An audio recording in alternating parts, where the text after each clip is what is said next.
Attitude is everything, മനോഭാവം അതാണ് എല്ലാം എന്ന മനോഹരമായ പുസ്തകത്തിൻ്റെ മലയാളത്തിലുള്ള ഓഡിയോ സമ്മറിയാണ് നിങ്ങൾ കേൾക്കാൻ പോകുന്നത്. നിങ്ങൾ പോസിറ്റീവും ഉത്സാഹവുമുള്ള ആളാണെങ്കിൽ ആളുകൾ നിങ്ങളോടൊപ്പം സമയം ചെലവഴിക്കാൻ ആഗ്രഹിക്കും. ജെഫ് കെല്ലറിന്റെ വാക്കുകളാണിത്. ജീവിതത്തിൽ എന്തെങ്കിലും നേടിയിട്ടുള്ളവരും നേടാൻ ആഗ്രഹിക്കുന്നവരും നേരിടുന്ന അല്ലെങ്കിൽ നേരിട്ട പ്രധാന പ്രശ്നം വ്യത്യസ്തമായി ചെയ്യാൻ ശ്രമിക്കുന്ന ഒന്നിനെയും കൂടെയുള്ളവർ അംഗീകരിക്കില്ല എന്നതാണ്. ഇത്തരം സാഹചര്യങ്ങളിൽ പ്രശ്നങ്ങളെ ലളിതമായി പരിഹരിക്കുന്നതോടൊപ്പം നിങ്ങളൊരു ഉറച്ച തീരുമാനവും എടുക്കണം. പലർക്കും തീരുമാനം എടുക്കാൻ സാധിക്കാതെ വരുന്നതാണ് പ്രശ്നം. ജെഫ് കെല്ലർ എങ്ങനെയാണ് തടസ്സങ്ങളെ എളുപ്പത്തിൽ ഒഴിവാക്കിയത് എന്ന് നമുക്ക് നോക്കാം. ഇത് കേൾക്കുമ്പോൾ ചുരുക്കം ചില ആളുകൾക്ക് ആരാണ് ഈ ജെഫ് കെല്ലർ എന്നൊരു സംശയം ഉണ്ടായിരിക്കും, അല്ലെ? അതിനു മുമ്പ് ഒന്ന് രണ്ട് കാര്യങ്ങൾ കൂടി പറയാം. നമ്മുടെ ജീവിതത്തിൽ വളരെ അത്യാവശ്യമായതോ അല്ലാത്തതോ ആയ എന്തെങ്കിലും നേടണം എന്ന് തീരുമാനമെടുത്ത ശേഷം ആ കാര്യം നടന്നില്ലെങ്കിൽ ചിലപ്പോൾ സാഹചര്യമായിരിക്കാം, പക്ഷേ ആ പ്രവൃത്തി അവിടെ വെച്ച് അവസാനിപ്പിക്കുന്നത് നമ്മൾ ഒരുപാട് കണ്ടതാണ്, ശരിയല്ലേ? പിന്നീട് അവർ പരിശ്രമിക്കില്ല. കാരണം അവർ കരുതുന്നത് ഇത് എന്റെ വിധിയാണ് എന്നാണ്. ഇതുപോലുള്ള പല പ്രശ്നങ്ങളും പ്രതിസന്ധികളും തരണം ചെയ്ത് ഇന്ന് ലോകം അറിയപ്പെടുന്ന ഒരാളാണ് ജെഫ് കെല്ലർ. അതെ, നിങ്ങൾ കേൾക്കുന്നത് ആറ്റിറ്റ്യൂഡ് ഈസ് എവരിതിങ് എന്ന പുസ്തകത്തിന്റെ ഓഡിയോ ബുക്ക് സമ്മറിയാണ്. ലക്ഷക്കണക്കിന് ആളുകളുടെ ജീവിതത്തിൽ മാറ്റങ്ങൾ സൃഷ്ടിച്ച പ്രചോദനം നിറഞ്ഞതും അതിശയിപ്പിക്കുന്നതുമായ ഈ പുസ്തകത്തിന്റെ എഴുത്തുകാരനാണ് ജെഫ് കെല്ലർ. ജെഫ് കെല്ലർ പറയുന്നത് നിങ്ങളുടെ മനോഭാവം മാറ്റുന്നതിലൂടെ നിങ്ങളുടെ ജീവിതം തന്നെ മാറും എന്നാണ്. അതായത് മനോഭാവമാണ് എല്ലാം എന്ന് ചുരുക്കം. ഈ ഓഡിയോ ബുക്ക് സമ്മറി നിങ്ങളുമായി പങ്കുവെക്കുന്നത് ഫൈസി. തീരുമാനമെടുക്കാൻ ഭയം തോന്നുന്നവർ നമ്മുടെ ഓതറിന്റെ ജീവിതകഥ കേട്ടാൽ പിന്നീട് അവരുടെ മനോഭാവത്തിൽ വലിയൊരു മാറ്റം സംഭവിക്കും. ജെഫ് കെല്ലറിന് കുട്ടിക്കാലം മുതൽ ഒരു വക്കീലാകണം എന്നതായിരുന്നു ആഗ്രഹം. ഒരുപാട് കഷ്ടപ്പെട്ട് പഠിച്ച് ഒരു വക്കീലായി. ജീവിതം വളരെ സന്തോഷത്തോടെ പോയി. മാത്രമല്ല, ജീവിതത്തിൽ താൻ വിജയിച്ചു എന്നും കരുതി. പിന്നീട് പലർക്കും തോന്നുന്ന പോലെ ആ ജോലിയിൽ ഒരു അതൃപ്തി തോന്നി തുടങ്ങി. ഓരോ ദിവസവും ജോലിക്ക് പോകുന്നത് തന്നെ വളരെ കഷ്ടപ്പെട്ടാണ്. കാരണം ആ ജോലിയോടുള്ള ഇഷ്ടക്കുറവാണ്. പിന്നീട് അങ്ങോട്ട് അത് ജെഫ് കെല്ലറിന്റെ ആരോഗ്യത്തെ തന്നെ ബാധിച്ചു. കാഴ്ചയിൽ എത്രയോ വയസ്സ് കൂടിയ ആളെ പോലെ തോന്നി. പിന്നീട് എല്ലാം ഉണ്ടായിട്ടും ഒന്നുമില്ലാത്ത ഒരവസ്ഥ. എല്ലാവർക്കും ചില ടേണിംഗ് പോയിന്റ് ഉണ്ടാവാറുണ്ട്. പെട്ടെന്നൊരു ദിവസം ജെഫ് കെല്ലറിന്റെ ജീവിതത്തിലും ഒരു ടേണിംഗ് പോയിന്റ് ഉണ്ടായി. ഒരു ദിവസം ഓഫീസിൽ പോയി തിരിച്ചു വന്ന് രാത്രി വൈകി TV കണ്ടുകൊണ്ടിരിക്കുമ്പോൾ പെട്ടെന്നൊരു പ്രോഗ്രാം കണ്ണിൽപ്പെട്ടു. ആ പ്രോഗ്രാമിന്റെ പേര് ദ മെന്റൽ ബാങ്ക് എന്നാണ്. ആ പ്രോഗ്രാമിൽ നിന്ന് ഒരുപാട് കാര്യങ്ങൾ ജെഫ് കെല്ലർ മനസ്സിലാക്കി. അതിനുശേഷം അദ്ദേഹത്തിന് പുതിയൊരു മൈൻഡ് സെറ്റ് ഉണ്ടാകുന്നു. പിന്നീട് ജെഫ് കെല്ലർ അറിയപ്പെടുന്ന ഒരു മോട്ടിവേഷണൽ സ്പീക്കറായി മാറി. കൂടാതെ പുസ്തകങ്ങളും എഴുതുകയുണ്ടായി. ആ പുസ്തകങ്ങളെല്ലാം ബെസ്റ്റ് സെല്ലേഴ്സായി മാറുകയും ചെയ്തു. ജെഫ് കെല്ലർ പ്രശസ്തനായ എഴുത്തുകാരനായും മാറി. ജെഫ് കെല്ലർ എന്ത് രഹസ്യമാണ് മനസ്സിലാക്കിയതെന്നും സ്വന്തം മനോഭാവം എങ്ങനെ പവർഫുള്ളായി മാറ്റാൻ സാധിച്ചുവെന്നും കൂടാതെ ചില പ്രധാനപ്പെട്ട തന്ത്രങ്ങളുമാണ് ആറ്റിറ്റ്യൂഡ് ഈസ് എവരിതിങ് എന്ന പുസ്തകത്തിലുള്ളത്. കൂടുതൽ അറിയാൻ വരൂ നമുക്ക് പുസ്തകത്തിലേക്ക് കടക്കാം. നിങ്ങൾക്ക് മാറണം എന്ന് തീവ്രമായ ആഗ്രഹമുണ്ടെങ്കിൽ ആറ്റിറ്റ്യൂഡ് ഈസ് എവരിതിങ് എന്ന പുസ്തകം നിങ്ങളെ സഹായിക്കും. നിങ്ങളിനി നെഗറ്റീവ് ആണെങ്കിലും പോസിറ്റീവ് ആണെങ്കിലും കുഴപ്പമില്ല. എന്തുകൊണ്ടെന്നാൽ നെഗറ്റീവ് ആണെങ്കിൽ ഈ പുസ്തകത്തിൽ പറയുന്ന കോൺസെപ്റ്റ് ഉപയോഗിച്ച് പോസിറ്റീവ് ആറ്റിറ്റ്യൂഡ് ഉണ്ടാക്കിയെടുക്കാനും അത് നിലനിർത്താനും സാധിക്കും. ഇനി പോസിറ്റീവ് ആണെങ്കിൽ ഇതിൽ പറയുന്ന പ്രിൻസിപ്പിൾസ് ഉപയോഗിച്ച് ഉയരങ്ങൾ കീഴടക്കാൻ നിങ്ങൾക്ക് സാധിക്കും. ഓതർ ജെഫ് കെല്ലർ ഒരുപാട് ആളുകളെ കുറിച്ച് പഠിച്ചു. 14 വർഷം അദ്ദേഹം റിസർച്ച് ചെയ്തു. എന്തുകൊണ്ട് ചില ആളുകൾ വൻ വിജയം നേടുമ്പോൾ ചിലർക്ക് മാത്രം നിരാശപ്പെടുത്തുന്ന ഫലങ്ങൾ ഉണ്ടാവുന്നത്? ഓതർ ജെഫ് കെല്ലർ ജീവിതത്തിൽ മാറ്റങ്ങൾ സൃഷ്ടിക്കാനായി 100-ൽ കൂടുതൽ പുസ്തകങ്ങൾ വായിച്ചിട്ടുണ്ട്. 1000-ഓളം മാഗസിൻസ് വായിച്ചു. 2000 മണിക്കൂറിലധികം ഓഡിയോ കാസറ്റ് പ്രോഗ്രാമുകൾ കേട്ടിട്ടുണ്ട്. വൻ വിജയം കൈവരിച്ച ഒരുപാട് പേരെ ഇന്റർവ്യൂ ചെയ്തിട്ടുണ്ട് നമ്മുടെ ഓഥർ ജെഫ് കെല്ലർ. ഈ പുസ്തകത്തിൽ പ്രധാനമായും 3 ഭാഗങ്ങളാണ് ഉള്ളത്. Think, speak, act. ആദ്യത്തെ ഭാഗം വിജയം തുടങ്ങുന്നത് തന്നെ മനസ്സിൽ നിന്നാണ് എന്നാണ്. 2, നിങ്ങളുടെ വാക്കുകളെ ശ്രദ്ധിക്കുക. 3, പ്രവർത്തിക്കാനുള്ള മനസ്സുണ്ടാകണം. ഈ പുസ്തകത്തിന്റെ തുടക്കത്തിൽ ജെഫ് കെല്ലർ പറയുന്നുണ്ട്, നിങ്ങളുടെ മനോഭാവം ഒരു ജനലാണ്. അതിലൂടെയാണ് നിങ്ങൾ ഈ ലോകത്തെ കാണുന്നത്. നമ്മുടെ മുഖത്തിന്റെ തൊട്ടു മുന്നിൽ ഒരു ജനലുണ്ട് എന്ന് നിങ്ങൾ സങ്കല്പിക്കുക. ആ ജനൽ വൃത്തിയാക്കി വെക്കണോ അതോ വൃത്തികേടാക്കി വെക്കണോ എന്ന് തീരുമാനിക്കേണ്ടത് നിങ്ങളാണ്. കാരണം ആ ജനലിലൂടെ നോക്കുന്നത് നിങ്ങളാണ്. എപ്പോഴും ജനലിലുള്ള അഴുക്കിനെ വൃത്തിയാക്കി വെച്ചാൽ നിങ്ങൾക്ക് മനോഹരമായ കാഴ്ചകൾ കാണാം. ജെഫ് കെല്ലർ ഒരു സന്ദർഭം പങ്കുവെക്കുന്നുണ്ട്. സാറയും സാമും ഉച്ചയ്ക്ക് ഭക്ഷണം കഴിക്കാനായി ഹോട്ടലിൽ പോകുന്നു. 2 പേരും 2 ഓഫീസിൽ നിന്നാണ് പോകുന്നത്. 2 പേരും അടുത്തടുത്ത ടേബിളിലാണ് ഭക്ഷണം കഴിക്കാനായി ഇരുന്നത്. ഒരേ വെയിറ്ററാണ് 2 പേരുടെയും ഓർഡർ എടുത്തത്. കുറച്ചു സമയത്തിനുള്ളിൽ 2 പേർക്കും ഭക്ഷണം ലഭിച്ചു. അവർക്ക് ലഭിച്ചത് നല്ല ഭക്ഷണം തന്നെയായിരുന്നു. 2 പേർക്കും ഏകദേശം ഒരേ സമയത്ത് തന്നെയായിരുന്നു ബില്ല് കൊടുത്തത്. 2 പേർക്കും കാര്യങ്ങളെല്ലാം ഒരേപോലെ തന്നെ ആയിരുന്നു എന്നതാണ് ഓഥർ ഉദ്ദേശിച്ചത്. ഇനിയാണ് ട്വിസ്റ്റ്. സാറ ആ ഹോട്ടലിലേക്ക് പോയത് ചിരിച്ചുകൊണ്ടായിരുന്നു. തുള്ളിച്ചാടിയ പോലെ സന്തോഷത്തോടെയാണ് പോയത്. ലോകത്തെ വളരെ പോസിറ്റീവായി കാണുന്ന ഫേഷ്യൽ എക്സ്പ്രഷൻ ആയിരുന്നു സാറയുടേത്. പോരാത്തതിന് ശുഭാപ്തി വിശ്വാസവും. സാറ ഭക്ഷണം ഓർഡർ എടുക്കാൻ വന്നയാളോടും പ്ലസന്റ് ആയി സംസാരിച്ചു. എന്നിട്ട് സാറ ആ ഹോട്ടലിൽ നിന്ന് തിരിച്ചു പോകുമ്പോൾ റീചാർജ് ചെയ്ത ബാറ്ററി പോലെ ഫുൾ പവർ ആയാണ് തിരിച്ച് ഓഫീസിൽ പോയത്. പക്ഷേ സാം ഹോട്ടലിലേക്ക് വന്നത് മുഖം വീർപ്പിച്ചായിരുന്നു. കരഞ്ഞ് തളർന്ന പോലെയുള്ള ശരീരഭാഷയായിരുന്നു സാമിന്റേത്. വെയിറ്റർ തൊട്ടടുത്ത ടേബിളിൽ നിൽക്കുമ്പോൾ സാം ഇവിടെ ഇരുന്ന് പിറുപിറുത്തുകൊണ്ടേയിരിക്കുകയായിരുന്നു. കാരണം വെയിറ്റർ അടുത്തു വന്നില്ല എന്നതാണ് പ്രശ്നം. ആ ദേഷ്യം വെയിറ്ററോട് പ്രകടിപ്പിക്കുകയും ചെയ്തു. ഭക്ഷണം കഴിച്ച ശേഷം പൈസ കൊടുക്കുമ്പോൾ ഭക്ഷണത്തെ കുറ്റം പറയുകയും ചെയ്തു. ആകെ മൊത്തം പറഞ്ഞാൽ ആ വെയിറ്ററിന്റെ ദിവസം കൂടി കളഞ്ഞു എന്ന് പറഞ്ഞാൽ മതിയല്ലോ. എന്തുകൊണ്ടായിരിക്കും ഒരേ ഹോട്ടലിൽ സാറയ്ക്കും സാമിനും വ്യത്യസ്ത അനുഭവങ്ങൾ ഉണ്ടായത്? ഓർക്കുക, 2 പേർക്കും ഒരേപോലെയാണ് ഭക്ഷണം കൊടുത്തതും. ജെഫ് കെല്ലർ പറയുന്നത് ഇതിൽ നിന്നും നമുക്ക് മനസ്സിലാക്കാം, സാറ ഈ ലോകത്തെ പോസിറ്റീവായാണ് കാണുന്നത്. പക്ഷേ സാം ഈ ലോകത്തെ കാണുന്നത് നെഗറ്റീവായിട്ടാണ്. ജെഫ് കെല്ലർ പറയുന്നു, ചില ആളുകൾ അവരുടെ മുന്നിൽ എന്ത് സംഭവിച്ചാലും അതിനെ മനോഭാവം എന്ന അരിപ്പ കൊണ്ട് അരിച്ചേ കാണൂ. എത്ര നല്ലത് സംഭവിച്ചാലും അതിൽ നിന്ന് അവർ നെഗറ്റീവായിട്ടുള്ള കാര്യങ്ങൾ മാത്രം അരിച്ചെടുക്കും. പോസിറ്റീവ് മനോഭാവമുള്ളവർ എത്ര പ്രതിസന്ധികൾ നിറഞ്ഞ സമയത്തും പോസിറ്റീവായ കാര്യങ്ങൾ മാത്രം അരിച്ചെടുക്കും. പോസിറ്റീവ് മനോഭാവത്തെക്കുറിച്ചും നെഗറ്റീവ് മനോഭാവത്തെക്കുറിച്ചും ചില ഉദാഹരണങ്ങൾ പറഞ്ഞു തരുന്നുണ്ട് ജെഫ് കെല്ലർ. നെഗറ്റീവ് മനോഭാവമുള്ളവർ ചിന്തിക്കുന്നത്, എനിക്ക് കഴിയില്ല, മുഴുവൻ പ്രശ്നങ്ങളാണ്, ലോകത്തിൽ ആരെയും വിശ്വസിക്കാൻ കൊള്ളില്ല, എല്ലാ മേഖലകളിലും കുറവുകൾ മാത്രമേ ഉള്ളൂ, എന്തിനും ഏതിനും പരിമിതികൾ മാത്രമേ ഉള്ളൂ. പക്ഷേ പോസിറ്റീവ് മനോഭാവമുള്ളവർ ചിന്തിക്കുന്നത്, എനിക്കത് കഴിയും, ഏതൊരു പ്രശ്നത്തിനും പരിഹാര മാർഗങ്ങളുണ്ട്, എല്ലാ ആളുകളിലും നന്മയുണ്ട്, അനുഗ്രഹങ്ങൾക്ക് ഞാൻ നന്ദി പറയും, ഏതൊരു കാര്യത്തിലും നല്ല അവസരങ്ങൾ കണ്ടെത്തും. പറയാൻ ഇനിയും ഒരുപാടുണ്ട്.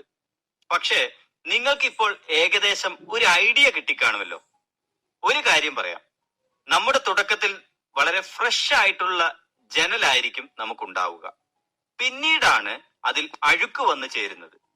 പലരും ആ അഴുക്കിനെ ഉടൻ തന്നെ തുടച്ചു വൃത്തിയാക്കും.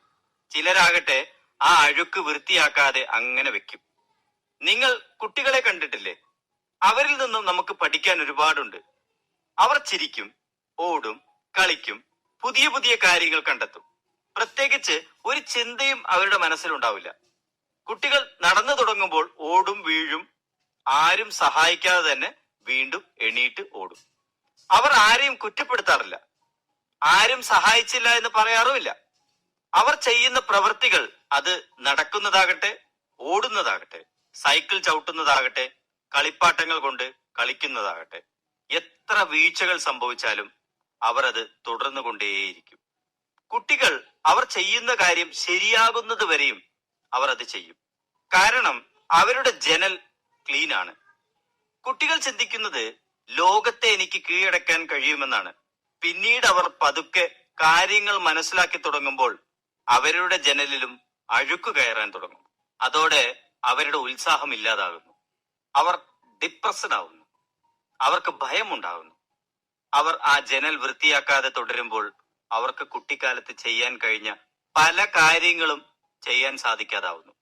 ജെഫ് കെല്ലർ പറയുന്നത് നിങ്ങൾ എപ്പോഴും നിങ്ങളുടെ ജനൽ വൃത്തിയാക്കി വെക്കണമെന്നാണ്. നിങ്ങളുടെ മാത്രം ജോലിയാണ് നിങ്ങളുടെ ജനൽ വൃത്തിയാക്കുക എന്നത്. മറ്റുള്ളവർ നിങ്ങളെ പ്രചോദിപ്പിക്കും, പക്ഷെ അവർക്കൊരിക്കലും നിങ്ങളുടെ ജനൽ വൃത്തിയാക്കാൻ സാധിക്കില്ല. ഓരോ പ്രാവശ്യം നമ്മുടെ മനോഭാവം എന്ന ജനൽ വൃത്തിയാക്കുമ്പോഴും നമ്മുടെ സന്തോഷം വർദ്ധിക്കുന്നതും നമ്മുടെ ആരോഗ്യം നന്നാവുന്നതും നമ്മുടെ ലക്ഷ്യങ്ങളിലേക്ക് നമ്മൾ അടുക്കുന്നതായും നമുക്ക് മനസ്സിലാവും. നിങ്ങളുടെ ആഗ്രഹങ്ങളും സ്വപ്നങ്ങളും ആക്റ്റീവായിരിക്കുന്നത് നിങ്ങൾക്ക് ഫീൽ ചെയ്യാൻ കഴിയും. നിങ്ങൾ ജനൽ മാത്രം വൃത്തിയാക്കിക്കൊണ്ട് പോസിറ്റീവായി ചിന്തിച്ച് വീട്ടിലിരുന്നാൽ മാത്രം എല്ലാം നടക്കില്ല. നിങ്ങളുടെ ആഗ്രഹങ്ങളും സ്വപ്നങ്ങളും വിജയവും നേടിയെടുക്കാൻ പോസിറ്റീവായി ചിന്തിക്കുന്നതിന്റെ കൂടെ ജെഫ് കെല്ലർ ദശലക്ഷക്കണക്കിന് ആളുകളെ വിജയിക്കാൻ സഹായിച്ച ചില നിയമങ്ങൾ കൂടി പറഞ്ഞു തരുന്നുണ്ട്. നിങ്ങൾക്കത് എളുപ്പത്തിൽ ചെയ്യാൻ സാധിക്കുന്ന കാര്യങ്ങളാണ്. ഈ പുസ്തകത്തിന്റെ വരുന്ന അധ്യായങ്ങളിൽ ഈ വിജയിച്ച നിയമങ്ങൾ ജെഫ് കെല്ലർ വളരെ രസകരമായി നമുക്ക് പറഞ്ഞു തരുന്നുണ്ട്. നിങ്ങൾക്കുള്ളിലെ ഭയത്തെ എങ്ങനെ തുടച്ചു നീക്കാമെന്നും പ്രതിസന്ധി ഘട്ടങ്ങളെ എങ്ങനെ അനായാസം മറികടക്കാമെന്നും നിങ്ങളുടെ യഥാർത്ഥ ശക്തിയെ എങ്ങനെ തിരിച്ചറിയാൻ സാധിക്കുമെന്നും നിങ്ങളുടെ സ്വപ്നങ്ങളെ എങ്ങനെ വളരെ സിസ്റ്റമാറ്റിക്കായി വളരെ ലളിതമായി നേടിയെടുക്കാമെന്നുമുള്ള നിയമങ്ങൾ നിങ്ങൾക്ക് ഇനിയുള്ള അധ്യായങ്ങളിൽ നിന്ന് ലഭിക്കും. മാത്രമല്ല, ആ പറയുന്ന നിയമങ്ങൾ നിങ്ങൾക്ക് ധൈര്യവും പ്രചോദനവുമാകും. ഇതൊക്കെ കൂടി കേൾക്കുമ്പോൾ നിങ്ങൾക്ക് തോന്നും, ഈ നിയമങ്ങളും മനോഭാവവുമായി എന്ത് ബന്ധമാണുള്ളത്? ശരിയല്ലേ? അങ്ങനെ തോന്നിയോ? അതിന് ജെഫ് കെല്ലർ പറയുന്നത്, നിങ്ങൾക്ക് പോസിറ്റീവ് മനോഭാവം ഇല്ലെങ്കിൽ ഒരിക്കലും ഈ പറയുന്ന നിയമങ്ങൾ ആക്ടിവേറ്റ് ചെയ്യാനായിട്ട് കഴിയില്ല എന്നാണ്. നിങ്ങളുടെ വിജയം തുടങ്ങുന്നതും അവസാനിക്കുന്നതും നിങ്ങളുടെ മനോഭാവത്തിൽ നിന്നാണ്. ഈ നിയമങ്ങളും പോസിറ്റീവ് ആറ്റിറ്റ്യൂഡും കൂടി ചേർന്നാൽ പിന്നീട് നിങ്ങളെ പിടിച്ചാൽ കിട്ടില്ല എന്നാണ് ജെഫ് കെല്ലർ പറയുന്നത്. നിങ്ങളുടെ ഉള്ളിൽ ഉറങ്ങിക്കിടക്കുന്ന യഥാർത്ഥ ശക്തി തിരിച്ചറിയാനുള്ള എളുപ്പമാർഗം നിങ്ങളുടെ മനോഭാവം മാറ്റുക, കൂടാതെ കംഫോർട്ട് സോണിൽ നിന്ന് പുറത്തു വരിക. നിങ്ങൾക്കൊരു കാര്യം ചെയ്യാൻ കഴിയുമെന്ന് ചിന്തിച്ചാലും ചെയ്യാൻ കഴിയില്ല എന്ന് ചിന്തിച്ചാലും അത് ശരിയാണെന്ന് ഹെൻറി ഫോർഡ് പറഞ്ഞത് എത്ര ശരിയാണല്ലേ? എന്താണ് നിങ്ങൾക്ക് തോന്നുന്നത്? പറഞ്ഞത് ശരിയല്ലേ? എല്ലാം നമ്മുടെ മനോഭാവമാണ്. എന്തുകൊണ്ട് ചില ആളുകൾ വിജയിക്കുമ്പോൾ ചിലർ മാത്രം പരാജയപ്പെടുന്നത്? ജെഫ് കെല്ലർ വിജയരഹസ്യമായ 6 വാക്കുകൾ നമുക്ക് പറഞ്ഞു തരുന്നുണ്ട്. ആ 6 വാക്കുകൾ തന്നെയായിരിക്കും പരാജയത്തിന്റെ താക്കോലും. ആ 6 വാക്കുകൾ ഇതാണ്: we become what we think about. അതായത് നമ്മൾ എന്ത് ചിന്തിക്കുന്നുവോ അത് തന്നെ ആയിത്തീരുന്നു. പല മഹാനായ എഴുത്തുകാരും തത്വചിന്തകരും മത നേതാക്കന്മാരും സമ്മതിക്കുന്ന കാര്യമാണ്, ചിന്തകളാണ് നമ്മുടെ പ്രവർത്തനത്തെ നിർണയിക്കുന്നത് എന്ന്. നെപ്പോളിയൻ ഹിൽ മുൻപ് പറഞ്ഞിട്ടുണ്ട്, മനസ്സിൽ സങ്കല്പിക്കാനും വിശ്വസിക്കാനും കഴിയുന്നതെല്ലാം നിങ്ങൾക്ക് നേടാനും കഴിയും. ഒരു ഉദാഹരണം പറയാം. നിങ്ങൾക്കൊരു 20,000 രൂപ ശമ്പളം കിട്ടുന്ന ജോലി വേണമെന്ന് ആഗ്രഹിച്ചാൽ അതിനുവേണ്ടി നിങ്ങൾ തയ്യാറാകുകയും ചെയ്താൽ 20,000 രൂപ ശമ്പളം കിട്ടുന്ന എല്ലാ അവസരങ്ങളും നിങ്ങളുടെ ശ്രദ്ധയിൽപ്പെടും. ചിലപ്പോൾ 50,000 അല്ലെങ്കിൽ 1,00,000 കിട്ടുന്ന ജോലി അവസരങ്ങൾ വന്നാലും നമ്മൾ അതിനെ ശ്രദ്ധിക്കില്ല. കാരണം നമ്മുടെ ചിന്തകളിൽ മുഴുവനും 20,000 രൂപയാണ് സെറ്റ് ചെയ്തു വെച്ചിരിക്കുന്നത്. അതിന് പകരം 1,00,000 രൂപ ശമ്പളം വേണമെന്ന് ആഗ്രഹിച്ചാൽ അതിനു വേണ്ടി തയ്യാറായാൽ ഈ പറഞ്ഞ 20,000 രൂപയുടെ ജോലി അവസരങ്ങൾ നമ്മുടെ അടുത്ത് വന്നാലും നമ്മൾ ശ്രദ്ധിക്കില്ല.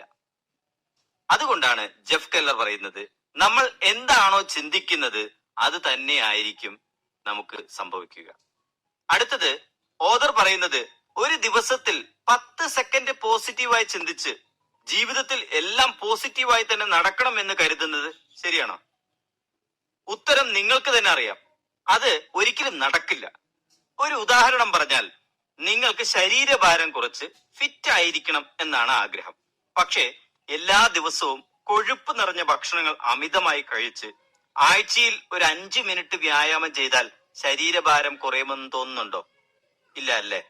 അതുപോലെ തന്നെയാണ് ഒരു ദിവസത്തിൽ 5-10 നിമിഷം മാത്രം പോസിറ്റീവ് ചിന്തിച്ച് പോസിറ്റീവ് റിസൾട്ട് പ്രതീക്ഷിക്കുന്നത്.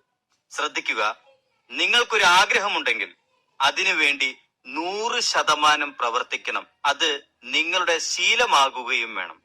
ജെഫ് കെല്ലർ മനോഭാവം മാറ്റിയത് മൂലം ഒരു റിയൽ എസ്റ്റേറ്റ് ഓണർ ആകാൻ സാധിച്ചു എന്നൊരു അനുഭവ കഥ പങ്കുവെക്കുന്നുണ്ട്. പല ആളുകളും കൂടുതലായി വീടുകൾ വാങ്ങാനായി നിക്ഷേപിക്കുന്നത് ഓദറിന്റെ ശ്രദ്ധയിൽപ്പെട്ടു. ആളുകൾ വീടുകൾ വാങ്ങി വാടകയ്ക്ക് കൊടുത്ത് നല്ല ലാഭമുണ്ടാക്കുന്നുണ്ട്. പക്ഷേ വാടകക്കാരുടെ പ്രശ്നങ്ങളുമുണ്ട് അവിടെ. ജെഫ് കെല്ലറിന് ഇതുപോലെ വീടുകൾ വാങ്ങണമെന്ന ആഗ്രഹമുണ്ട്. പക്ഷേ അവിടെ ഉണ്ടാകുന്ന ചെറിയ പ്രശ്നങ്ങളും തടസ്സങ്ങളും ആലോചിക്കുമ്പോൾ വീട് വാങ്ങണ്ട എന്ന് തോന്നി. പെട്ടെന്നൊരു ദിവസം മനസ്സിനൊരു മാറ്റം വന്നു. അതിന് കാരണം ചില മോട്ടിവേഷണൽ പുസ്തകങ്ങൾ വായിച്ചതുകൊണ്ടും ചില ഓഡിയോസ് കേട്ടതുകൊണ്ടുമാണ്. ജെഫ് കെല്ലറിന്റെ മനോഭാവത്തിന്റെ ശക്തിയും വിശ്വാസവും രാത്രിയിൽ നിന്ന് പകല് പോലെ മാറി. റിയൽ എസ്റ്റേറ്റിൽ തീർച്ചയായും ഇൻവെസ്റ്റ് ചെയ്യുമെന്നും അടുത്ത 6 മാസത്തിന് മുമ്പ് 2 വീടുകൾ വാങ്ങുമെന്നും ലക്ഷ്യങ്ങൾ എഴുതി. എന്നിട്ട് ഓരോ ദിവസവും പല തവണകളായി ആ ലക്ഷ്യങ്ങൾ എഴുതുകയും വായിക്കുകയും ചെയ്തുകൊണ്ടേയിരുന്നു. 1% പോലും നെഗറ്റീവ് ചിന്തകളെ മനസ്സിലേക്ക് കടക്കാൻ അനുവദിച്ചില്ല. എല്ലാ ദിവസവും വൈകുന്നേരം വീടുകൾ നോക്കാനായിട്ട് ഇറങ്ങി. 100ഓളം വീടുകൾ ജെഫ് കെല്ലർ കണ്ടു. വീക്കെൻഡിൽ റിയൽ എസ്റ്റേറ്റ് ബ്രോക്കർമാരുടെ കൂടെ വീടുകൾ നോക്കാനായി പോയിരുന്നു. മറ്റെല്ലാ മേഖലകളിലൂടെയും അന്വേഷണം നടത്തിക്കൊണ്ടേയിരുന്നു. അങ്ങനെ ആ വർഷാവസാനം ഒരു പ്രോപ്പർട്ടി വാങ്ങി. ജെഫ് കെല്ലർ അന്ന് വരെ ചെയ്യാത്ത പല കാര്യങ്ങളും പുതിയതായി ചെയ്യാൻ കഴിഞ്ഞത് ജെഫ് കെല്ലറിന് വലിയ നേട്ടമായി മാറി. അപ്പോഴും ജെഫ് കെല്ലർ മുൻപ് നടത്തിയ അതേ കാര്യം ചെയ്തുകൊണ്ടേയിരുന്നു. അതായത് വീടുകൾ നോക്കിക്കൊണ്ടേയിരുന്നു. വളരെ പെട്ടെന്ന് തന്നെ 2ാമത്തെ പ്രോപ്പർട്ടിയും വാങ്ങി. ലക്ഷ്യത്തിലേക്ക് ജെഫ് കെല്ലർ എത്തുകയും ചെയ്തു. ജെഫ് കെല്ലർ പറയുന്നു, ഞാൻ ഇപ്പോൾ വാങ്ങിയ വീടുകൾ മുൻപ് എനിക്ക് വാങ്ങാൻ കഴിയാത്തതിന്റെ കാരണം ഞാൻ അത് എനിക്ക് സ്വന്തമാക്കാൻ കഴിയുമെന്ന് വിശ്വസിച്ചിരുന്നില്ല. പിന്നീട് വാങ്ങണമെന്ന് കരുതി. പക്ഷേ മനസ്സിൽ മുഴുവനും സംശയങ്ങളും തടസ്സങ്ങളുമായിരുന്നു. ഈ വീടുകൾ വാങ്ങുന്നതിന്റെ തൊട്ട് മുൻപ് ഞാൻ ഉറച്ചു വിശ്വസിച്ചു മാസങ്ങൾക്കുള്ളിൽ 2 വീടുകൾ വാങ്ങിയിരിക്കുമെന്ന്. ജെഫ് കെല്ലറിന്റെ ലക്ഷ്യത്തിലേക്ക് എത്തിച്ചത് പോസിറ്റീവായ ഉറച്ച മനോഭാവമായിരുന്നു. ഓദർ പറയുന്നു, നിങ്ങൾ നിങ്ങളുടെ കഴിവിൽ വിശ്വസിക്കുകയാണെങ്കിൽ, 100% പോസിറ്റീവായി ചിന്തിക്കുകയാണെങ്കിൽ നിങ്ങൾ ആഗ്രഹിച്ചതും നിങ്ങൾക്ക് നേടാൻ സാധിക്കും. പോസിറ്റീവായിട്ട് ചിന്തിക്കണമെന്നുള്ളത് ആവശ്യമാണ്, അല്ലെങ്കിൽ അത്യാവശ്യമാണ്. പക്ഷേ ഒരു പ്രവൃത്തിയും ചെയ്യാതെ പോസിറ്റീവായി ചിന്തിച്ചാൽ മാത്രം എങ്ങനെയാണ് നമുക്ക് ഫലമുണ്ടാവുക? ജെഫ് കെല്ലർ വീടുകൾ വാങ്ങണമെന്ന് തീവ്രമായി ആഗ്രഹിച്ചിട്ട് വീട്ടിനുള്ളിൽ വെറുതെ ഇരിക്കുകയല്ല ചെയ്തത്. 100 കണക്കിന് വീടുകൾ കാണാൻ പോയി. ന്യൂസ് പേപ്പറിൽ പരസ്യങ്ങൾ നോക്കി. പല ബ്രോക്കർമാരോടും സംസാരിച്ചു. പല വീടുകൾക്കും അവസാനം വില ശരിയാകാതെ ഡീലിംഗ്സ് ഒഴിവാക്കേണ്ടി വന്നു. എന്നിട്ടും പരിശ്രമം തുറന്നുകൊണ്ടേയിരുന്നു. പക്ഷേ മുൻപ് ഒരു സ്റ്റെപ്പ് പോലും വീട് വാങ്ങാനായി എടുത്തിരുന്നില്ല. അതുകൊണ്ട് എന്തുണ്ടായി? വീട് വാങ്ങിയില്ല. ചുരുക്കി പറഞ്ഞാൽ, രാത്രി പോലെയുള്ള മനോഭാവത്തെ പകല് പോലെ മാറ്റാൻ കഴിഞ്ഞാൽ, നിങ്ങൾക്കുള്ളിലുള്ള കഴിവിൽ ഉറച്ച വിശ്വാസമുണ്ടായാൽ, 100% പ്രവർത്തിക്കാനും കഴിഞ്ഞാൽ, നിങ്ങൾ ഒരു കാന്തമായി മാറും. അതായത് നിങ്ങൾ ആഗ്രഹിച്ചത് നിങ്ങൾ നേടുക തന്നെ ചെയ്യും. പലതും നമുക്ക് ലഭിക്കാത്തതിന്റെ പ്രധാന പ്രശ്നം മനോഭാവമാണെന്ന് നിങ്ങൾക്ക് മനസ്സിലായല്ലോ. അടുത്തത് ജെഫ് കെല്ലർ പറയുന്നത്, നിങ്ങളുടെ ചിന്തകളാണ് നിങ്ങൾക്കുള്ള സാഹചര്യങ്ങൾ സൃഷ്ടിക്കുന്നത് എന്ന്. നിങ്ങളുടെ പഴയ ചിന്തകളാണ് നിങ്ങളെ ഇന്നത്തെ നിലയിൽ എത്തിച്ചത്. എന്നാൽ ഭാവിയിൽ നിങ്ങൾ എങ്ങനെയാകണമെന്ന് തീരുമാനിക്കുന്നത് നിങ്ങളുടെ ഇപ്പോഴുള്ള ചിന്തകളാണ്. നിങ്ങളുടെ ഉള്ളിലുള്ള ചിന്തകൾ നിങ്ങളുടെ ഫലങ്ങളായി മാറുന്നു. ഉദാഹരണത്തിന്, നിങ്ങളുടെ വരുമാനം. നിങ്ങൾ അതിനെക്കുറിച്ച് എന്താണ് വിശ്വസിച്ചിരിക്കുന്നത്? എനിക്ക് ആവശ്യത്തിന് പണമില്ല എന്നാണോ ചിന്തിക്കുന്നത്? ഭാവിയിലും ഇതുപോലെ തന്നെ ആയിരിക്കുമെന്നാണോ നിങ്ങൾ ഭയപ്പെടുന്നത്? എങ്കിൽ നിങ്ങൾ ഒരു കാര്യം മനസ്സിലാക്കണം. നിങ്ങളിലേക്കുള്ള പണത്തിന്റെ ഒഴുക്കിന് ഇത്തരത്തിലുള്ള ചിന്തകൾ കൊണ്ട് നിങ്ങൾ തടസ്സപ്പെടുത്തി വെച്ചിരിക്കുകയാണ്. ഉടൻ തന്നെ ഇത്തരത്തിലുള്ള ചിന്തകൾ മാറ്റണം. നിങ്ങളുടെ ചിന്തകൾ മാറ്റിയിട്ടില്ലെങ്കിൽ നിങ്ങൾക്കുണ്ടാവുന്ന റിസൾട്ടിലും ഒരു മാറ്റവും ഉണ്ടാകില്ല കേട്ടോ. ഇനിയും വൈകിട്ടില്ല. ഇപ്പോൾ തന്നെ ചിന്തകളെ മാറ്റൂ. നിങ്ങളുടെ മനോഭാവത്തെയും മാറ്റൂ. നിങ്ങളിപ്പോൾ പെരുമാറുന്ന രീതിയിൽ നിങ്ങളുടെ ഭാര്യയോടോ ഭർത്താവിനോടോ മക്കളോടോ മാതാപിതാക്കളോടോ സുഹൃത്തുക്കളോടോ പെരുമാറിയാൽ ഇപ്പോൾ നിലവിൽ അവർ നിങ്ങളോട് എങ്ങനെയാണോ പെരുമാറുന്നത് അതേപോലെ തന്നെയായിരിക്കും ഇനിയും അങ്ങോട്ട് പെരുമാറുക.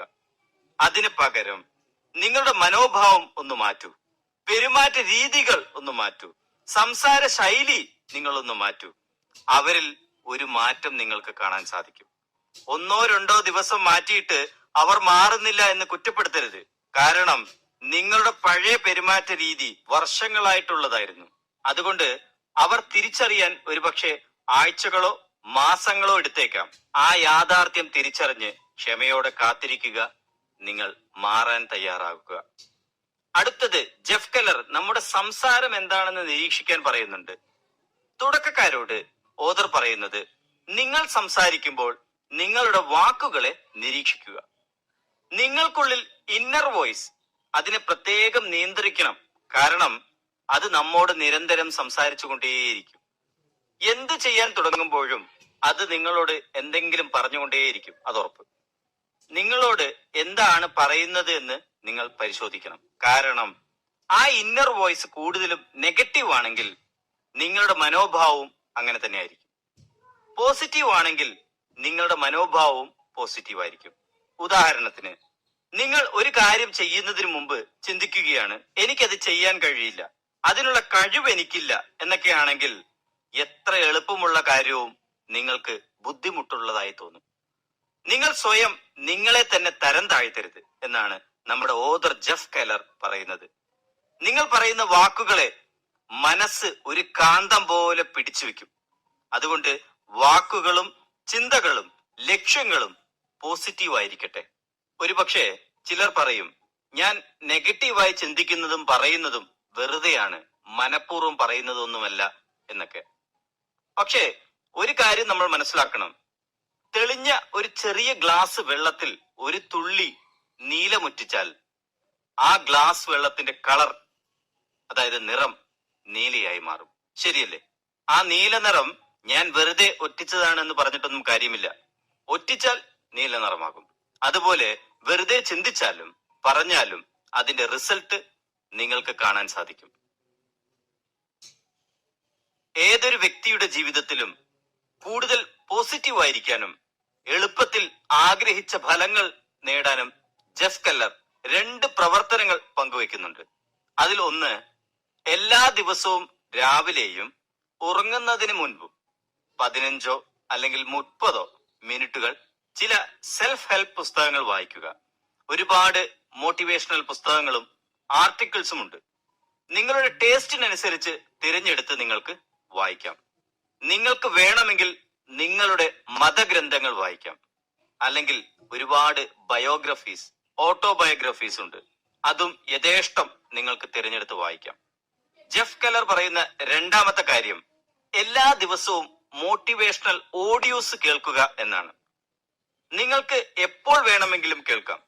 കാറിലോ മറ്റോ യാത്ര ചെയ്യുമ്പോഴും, എക്സസൈസ് ചെയ്യുമ്പോഴും, നടക്കുമ്പോഴും, വീട്ടിൽ അല്ലെങ്കിൽ ഓഫീസിൽ ഫ്രീ ആയിരിക്കുമ്പോഴും നിങ്ങൾക്ക് കേൾക്കാം. പക്ഷേ 1-2 ദിവസം കേട്ടത് കൊണ്ട് മാത്രം കാര്യമായില്ല. തുടർച്ചയായി നിങ്ങളത് കേട്ടുകൊണ്ടേയിരിക്കണം. ഇത് നിങ്ങൾ സ്ഥിരം കേട്ടുകൊണ്ടിരുന്നാൽ നിങ്ങളുടെ ജീവിതത്തിന്റെ ഒരു ഭാഗമായി മാറും. നിങ്ങൾക്കും എന്തുകൊണ്ട് മാറിക്കൂടാ എന്ന് തോന്നി തുടങ്ങും. പക്ഷേ ജെഫ് കെല്ലർ വീണ്ടും വീണ്ടും ഓർമ്മിപ്പിക്കുന്ന ഒരു കാര്യം ഇതാണ്: നിങ്ങൾ പ്രവർത്തിക്കാൻ തയ്യാറല്ലെങ്കിൽ ഇതൊന്നും കേട്ടിട്ട് യാതൊരുവിധ ഗുണവും ഉണ്ടാവില്ല. മറ്റൊരു കാര്യം കൂടി ജെഫ് കെല്ലർ പറയുന്നുണ്ട്. രാത്രി കിടക്കുന്നതിന് മുമ്പ് ഒരുപാട് പണം വേണം എന്ന് ചിന്തിച്ച് രാവിലെ ഉണരുമ്പോൾ നിങ്ങളുടെ കട്ടിലിനരികിൽ കോടികൾ ഉണ്ടാവണമെന്ന് ചിന്തിക്കുന്നത് തന്നെ മണ്ടത്തരമാണ്. വിജയത്തിന് ഹാർഡ് വർക്കും സ്മാർട്ട് വർക്കും ആവശ്യമുണ്ട്. മാത്രമല്ല commitment, patience, positive thinking, self belief ഇതെല്ലാം അത്യാവശ്യമാണ്. തടസ്സങ്ങൾ ഉണ്ടാവും എന്ന ബോധ്യമുണ്ടാകണം. അതുകൊണ്ട് എന്തിനും നിങ്ങൾ തയ്യാറായിരിക്കണം. അടുത്തത്, വിജയത്തിലേക്കുള്ള നിങ്ങളുടെ വഴി എങ്ങനെ ചിത്രീകരിക്കാം എന്നാണ് ഓദർ പങ്കുവെക്കുന്നത്. നമുക്ക് എന്താണോ ആവശ്യം ആ കാര്യം നടന്നു കഴിഞ്ഞാൽ എങ്ങനെ ഉണ്ടാകുമെന്നത് മനസ്സിൽ വിഷ്വലൈസ് ചെയ്യുക. പക്ഷേ ഒരു കാര്യം, വിവേകപൂർവമായ ലക്ഷ്യമായിരിക്കണം. സൂര്യനിൽ പോയി 10 സെന്റ് സ്ഥലം വാങ്ങി ഒരു വീട് കെട്ടി വീടിന് മുന്നിൽ ചാരി കസാരയിൽ ഇരിക്കുന്നു എന്നൊന്നും വിഷ്വലൈസ് ചെയ്യരുത്. സെൻസിബിൾ ആയ ഗോൾ ആയിരിക്കണം. ഒന്ന് ചിന്തിച്ചു നോക്കൂ, നിങ്ങൾ ഇന്നേ വരെ നേടിയതിൽ പലതും ഇതേപോലെ വിഷ്വലൈസ് ചെയ്തിട്ടുണ്ടാവും. വിഷ്വലൈസേഷൻ എന്നത് നമ്മുടെ മനസ്സിന്റെ സിനിമയാണ്, അല്ലെങ്കിൽ മനസ്സിലെ ചിത്രങ്ങളാണ്. നമ്മൾ നല്ല ചിത്രങ്ങൾ ചിന്തിച്ച് അത് മനസ്സിൽ സൂക്ഷിച്ചു വെക്കണം, എന്നിട്ട് അതിനുവേണ്ടി പ്രവർത്തിക്കണം എന്നാണ് നമ്മുടെ ഓദർ ജെഫ് കെല്ലർ പറയുന്നത്. കുട്ടിക്കാലം മുതൽ ചില കാര്യങ്ങൾ നമ്മുടെ മനസ്സിൽ കുടുങ്ങിക്കിടക്കുന്നുണ്ടാവും. ഉദാഹരണത്തിന്, ചിലപ്പോൾ കുട്ടിയായിരുന്നപ്പോൾ സ്കൂൾ ടീച്ചർ എല്ലാവരുടെയും മുന്നിൽ കളിയാക്കിയത് കാരണമാകാം. അല്ലെങ്കിൽ കൂട്ടുകാർ നിരന്തരം കളിയാക്കുകയോ പേടിപ്പിക്കുകയോ ചെയ്താൽ അത് അവരുടെ ഉപബോധ മനസ്സിൽ കിടക്കും. ചിലപ്പോൾ ഇൻട്രോവേർട്ട് ആകാനും സാധ്യതയുണ്ട്. ഇതുപോലെയുള്ള പഴയ അനുഭവങ്ങൾ അങ്ങനെ എല്ലാവരെയും ബാധിക്കില്ല. ജെഫ് കെല്ലർ പറയുന്നത് ചില അനുഭവങ്ങൾ മനസ്സിൽ ഒരു സിനിമ പോലെ കിടക്കുമെന്നാണ്. നമ്മൾ വിഷ്വലൈസ് ചെയ്യുകയോ അല്ലെങ്കിൽ മനസ്സിൽ ചിത്രം ഉണ്ടാക്കിയെടുക്കുകയോ മാത്രമല്ല, ആ ചിത്രങ്ങൾ മാറ്റാനും നിങ്ങൾക്ക് സാധിക്കും എന്നാണ് ജെഫ് കെല്ലർ പറയുന്നത്. അത് സാഹചര്യത്തിനനുസരിച്ച് നിങ്ങൾക്ക് എങ്ങനെ വേണമെങ്കിലും മാറ്റിയെടുക്കാം. ഒരു ഉദാഹരണം കൂടി പറയാം. ഒരു കോൺ ഐസ്ക്രീം സങ്കല്പിക്കുക. അതിലെ ഫ്ലേവർ ഇപ്പോൾ വാനിലയാണ്. ഈ ഐസ്ക്രീമിനെ നിങ്ങൾക്ക് പല ഫ്ലേവറിലായി ചിന്തിച്ചു നോക്കാം. ചിലപ്പോൾ ആ ഐസ്ക്രീമിന്റെ കളർ തന്നെ മാറിക്കാണും. ശരിയല്ലേ? ഇനി നിങ്ങളുടെ മനസ്സിൽ ഒരു ആനയെ സങ്കല്പിക്കൂ. ആ ആനയുടെ നിറം പിങ്ക് കളറാണ്. ഇപ്പോൾ ആനയുടെ നിറം വെള്ള എന്ന് സങ്കല്പിക്കൂ. ഇനി പെട്ടെന്ന് ആ ഐസ്ക്രീമിനെ കുറിച്ച് ചിന്തിക്കൂ. നിങ്ങൾക്ക് മാറി ചിന്തിക്കാൻ കഴിയുന്നുണ്ടോ? ചിത്രങ്ങൾ മാറി മാറി വരുന്നുണ്ടെങ്കിൽ നിങ്ങൾക്ക് ഇതുപോലെ പഴയ എന്തെങ്കിലും ഇഷ്ടപ്പെടാത്ത അനുഭവങ്ങൾ ഉണ്ടെങ്കിൽ അതിനെയും നിങ്ങൾക്ക് ഇഷ്ടപ്പെട്ട രീതിയിൽ മാറ്റി ചിന്തിക്കാൻ കഴിയുമെന്നാണ് ജെഫ് കെല്ലർ പറയുന്നത്. കാരണം നിങ്ങൾക്കാണ് നിങ്ങളുടെ മനസ്സിൽ വരുന്ന എല്ലാ ചിന്തകളുടെയും നിയന്ത്രണം. നിങ്ങൾക്ക് ഓർക്കാൻ ഇഷ്ടപ്പെടാത്ത കാര്യങ്ങൾ മനസ്സിൽ ചിത്രമായി കിടക്കുന്നുണ്ടെങ്കിൽ അതിനെ മാറ്റി വേറെ രീതിയിൽ, അതായത് നിങ്ങൾക്ക് മനസ്സിൽ സന്തോഷം തോന്നുന്ന രീതിയിലാക്കി മാറ്റൂ. എന്നിട്ട് പഴയ ചിത്രത്തിന് പകരം പുതിയ ചിത്രം നിങ്ങൾ മനസ്സിൽ നിലനിർത്തുക. ഇനി നിങ്ങൾ എന്തെങ്കിലും പുതിയതായി ചെയ്യാൻ പോകുന്ന സമയത്ത് കോൺഫിഡൻസ് കുറവോ ഭയമോ മനസ്സിൽ തോന്നിയാൽ നിങ്ങളുടെ മനസ്സിൽ ഒരു പുതിയ ചിത്രം ഉണ്ടാക്കുക. ഉദാഹരണത്തിന്, പബ്ലിക് സ്പീക്കിംഗ് മിക്ക ആളുകളും ഭയക്കുന്ന ഒന്നാണ്. ആളുകളുടെ മുന്നിൽ നിന്ന് സംസാരിക്കുക എന്ന കാര്യം ഭയപ്പെടുന്ന രീതിയിൽ നിങ്ങളുടെ മനസ്സിൽ ചിത്രമായി ഉണ്ടാവും. മനസ്സിൽ അതിനു പകരം നിങ്ങളുടെ മുന്നിലുള്ള ഓരോ ആളുകളും നിങ്ങളുടെ ഓരോ വാക്കും ശ്രദ്ധയോടെ കേട്ടിരിക്കുന്നു എന്ന് സങ്കല്പിക്കുക. അവർ ഓരോ വാക്കും എൻജോയ് ചെയ്യുന്നു എന്ന് മനസ്സിൽ നിങ്ങൾ കാണുക. മാത്രമല്ല, നിങ്ങൾ വളരെ നന്നായി സംസാരിക്കുന്നു, രസകരമായി കഥകൾ പറയുന്നു, ആളുകൾ അത് കേട്ട് കൈയടിക്കുന്നു. ആ പരിപാടിയുടെ അവസാനം എല്ലാ ആളുകളും ഓടി വന്ന് നിങ്ങളെ അഭിനന്ദിക്കുന്നു. നോക്കൂ, ഇതുപോലെയുള്ള ചിത്രങ്ങൾ നിങ്ങൾ മനസ്സിൽ ഉണ്ടാക്കിയാൽ നിങ്ങളുടെ കോൺഫിഡൻസ് കൂടുമോ ഇല്ലയോ? തീർച്ചയായും കൂടും, അല്ലെ?